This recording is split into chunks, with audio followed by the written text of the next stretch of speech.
Hey y'all, it's Anime Cam, and today I'm going to be reading the 18th episode of Tokyo Ghoul, and this episode was meh. Like, at this point, anything that happens to the character Mitsuki, I don't give a damn. It's like, in the previous episodes, she was like being attacked by the school. It showed snippets, and then she's all scot-free, and I'm just wondering, how'd she get out of that stranglehold? And this anime doesn't even care anymore, so I don't care. I mean, I'm starting to lose any type of caring I have about this anime, but meh.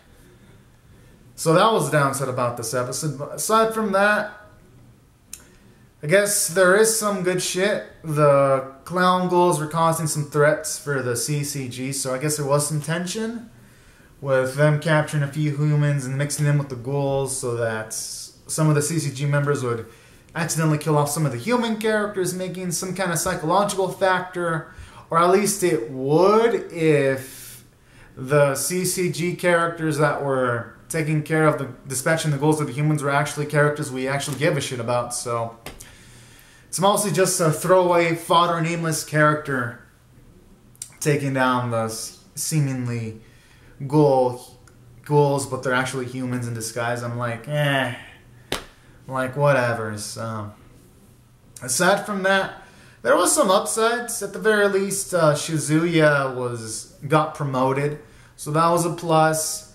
And then you got Donato pretty much doing the work on Yuri, and then Yuri's getting owned, and then it was kind of cool to see how, as a child, he actually did want to be a ghoul investigator, even when his dad was still alive. So those are some positive elements, I'm not going to lie. And then that little moment where Uri's taken over by his Kakuja, and then Psycho puts him back into normal by fighting back and then hugging him, was pretty sweet. So, all in all, there were some good scenes showing off some development for Psycho, because she went from like from a character that was like a shut-in from when she was first introduced into like a more fleshed out character. So at least they do give her some character development, and it was nice to get to see some of the flaws of Rudy in regards to him keeping things to himself. And when Psycho says that you shouldn't keep things to yourself, that was a good scene. So I guess there was some positives. And then aside from that, seeing Furutsu be devious as fuck, just fucking planning this shit, I was like, this guy's right. So that's also nice too. Can't lie about that. And then aside from that, it was nice to see Donato again. And it even showed his power by how he almost gave Yuri all this trouble with just one finger. So that was some interesting shit. Can't wait to see what he's going to do later on. But it just makes you wonder, what was the point of him getting into that confrontation with Uri, then leaving? It's like, that fight scene felt like it was just there just to have a fight scene. But, oh well. It's Tokyo Ghoul. But, other than that, I'd say this episode, it was average. It was an average 5 out of 10.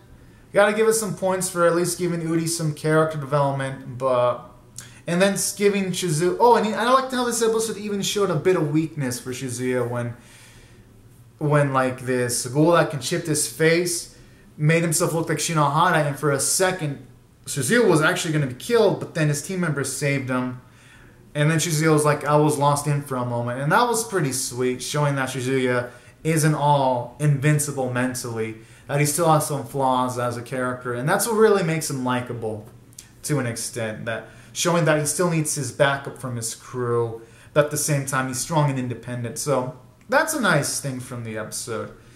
And you know what? Yeah, taking these things into consideration, I'll bump up my score to a 5.5 out of 10. Always seeing Shizuya and Psycho and Yuri is pretty nice, but at the same time, it's kind of it could have been a stronger episode, but it just felt like it was rushing, because then you see these Furutsu introduce these fucking O guys all of a sudden, and I'm like, wait, what?